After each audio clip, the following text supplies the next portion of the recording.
in life, we encounter experiences and we respond to those experiences, or more often, we react to those experiences. And then we assign meaning to that.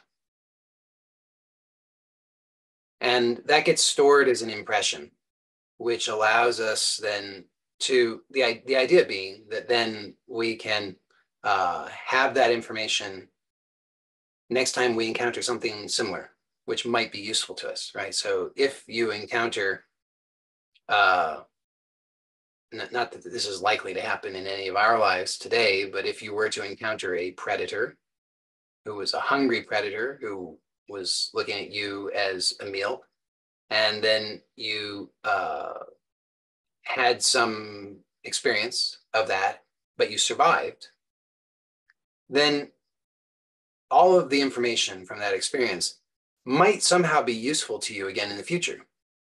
Somehow that might be useful to you. And presumably from an evolutionary standpoint, that's true. But it's not a particularly refined system, right? So it's just that something happens, then there's an impression that's stored. And then that's recalled later when there are other conditions that meet the criteria that will trigger that impression to be surfaced in consciousness.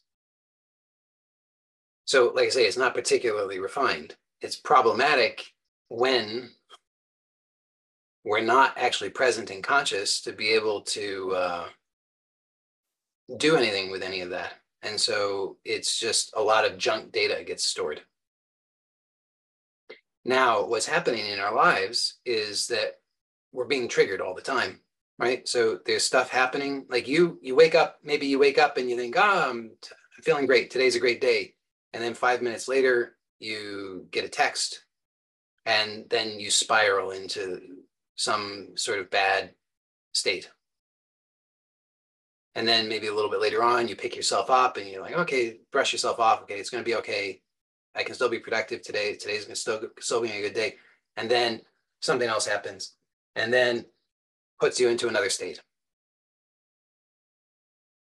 Could even be a positive state, right? Like a state that you think you like, right? But then it's sort of manic, right? It pulls you away from what you want. You put in this manic state, like, oh, they love me, everybody loves me, I'm so happy. And then a little bit later on, something else happens that crashes that state. So this is all about being triggered. So being triggered is not just negative states. Triggered just means a state is triggered. So this is happening day in and day out, right? Every single day, every moment of the day, you're being triggered because there's so many impressions. Because you got all the impressions of this lifetime, and then you've got all the impressions of all the stuff that's there from all the ancestral data, right? So it's like genetic and epigenetic data. I mean, this is just at a physiological level, and then if you get into energetic levels, then there's other stuff, but maybe you don't even believe in that. But so we'll just stay with the physiological level, which most people probably can accept. So there's a lot of data, a lot of impressions, right? At an epigenetic level, there's data there stored about what your great-great-grandmother ate the day that your great-great-grandfather did something that she didn't like. So that data is stored there. And that's being triggered in you unless and until it's released. So the feeling is healing, from my perspective, is about allowing the feeling and allowing that feeling to be decoupled from everything that was layered on top of it, everything that was all the meaning that was assigned to it. So, great-great-granny was eating the pea soup, and when great-great-grandfather was, did the terrible thing. And she had this feeling. And that feeling then is associated with a particular meaning, which is bad. Can't trust men, can't trust life. Life is bad. Life's not safe. And so there are things that happen in your life, you know, you don't know why, but you see somebody wearing a shirt and it's a particular color of green, and somehow that triggers this feeling in you. You have no idea. You're not even consciously aware of any of that, but it's happening. And then what normally happens is that we just pick up the whole package and run with it, right? So then we say, oh yeah, life's not safe, life's not good. That's what this feeling means. And what am I going to do about it? And we go into our strategies. So that whole thing then doesn't get healed, doesn't get released, because what you're signaling to nature is this is good information. We need to keep it. This is useful, right? If you're indulging that and saying, yeah, this is true. Life's not safe. Life sucks. I got to stay safe. I got to do all these things. You're just telling nature, good information. Let's keep it. So that's exactly what happens. You keep it. Are you feeling things then? Yes, you're feeling things. So that's not the feeling that's the healing. The feeling that's the healing is when you actually allow the feeling with presence and you decouple the meaning from it. So you could do that right now. You could notice whatever feeling is here right now. You don't have to go digging around for a particular feeling, whatever feeling. You like the feeling, you don't like the feeling, you say it's a blank feeling, a nothing feeling, an empty feeling, whatever kind of feeling, it doesn't matter. Whatever feeling is here. So again, you don't have to go digging around and looking for it. It's just whatever's here.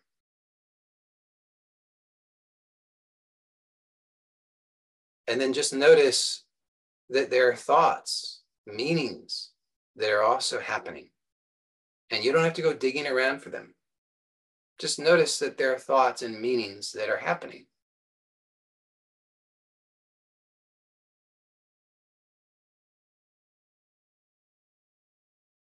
And it's possible just to allow it. Don't make anything of it. Just be aware. Just notice the feeling that's happening, whatever the feeling, and notice the thoughts, whatever they might be. And don't do anything with it. Just notice it. So the temptation often is to assign meaning to the feeling. To say this feeling means something. But here, you're just allowing the feeling without assigning any thoughts to it. So if thoughts happen, you notice the thoughts, but you don't make anything of it. You don't assign those thoughts as meaning to anything. You just notice that those thoughts are there, and you notice that there are feelings happening. And you can just notice those feelings are registered as sensations, right? That's how you know that you have feelings. It's just sensations. So you could notice there's a sensation. What's the location of the sensation? Just notice the location of the sensation. Notice the size of the sensation, right? Does the sensation, so maybe the sensation is in the chest. How big is it? Does it fill your entire chest? Does it go beyond your chest? Is it the size of your fist? Is it the size of a pea? Notice the other qualities of that sensation. Does it have sort of amorphous boundaries, or is it very well defined? You know, is it like a baseball, or is it more like a cloud?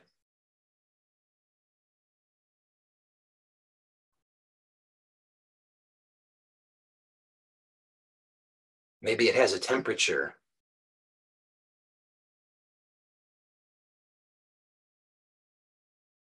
You can notice many things about it, right? You can, and probably as you're noticing it, you might notice that there are things that change about it. You're just allowing it and noticing it. And any thoughts that come, you just allow the thoughts and just notice them, just like you notice the sensations. And you can just notice that the sensations and the thoughts are not inherently connected. They don't inherently go together. They might co-arise, but they don't actually go together.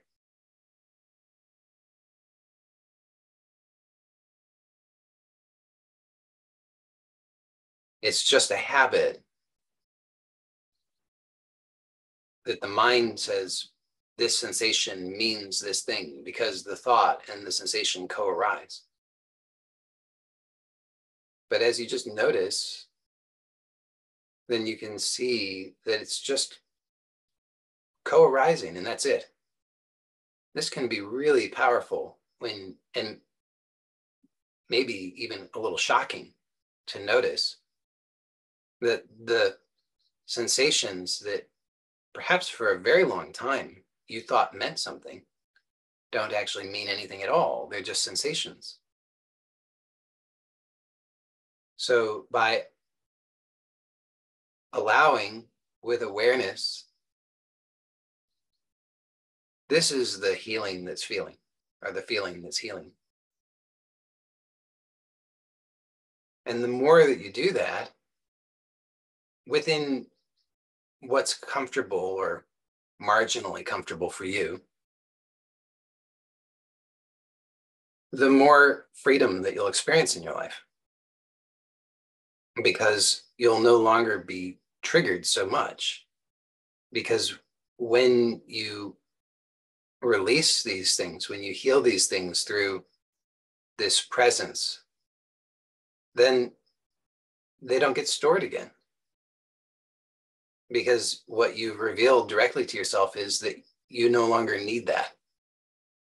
It wasn't actually needed. It wasn't applicable.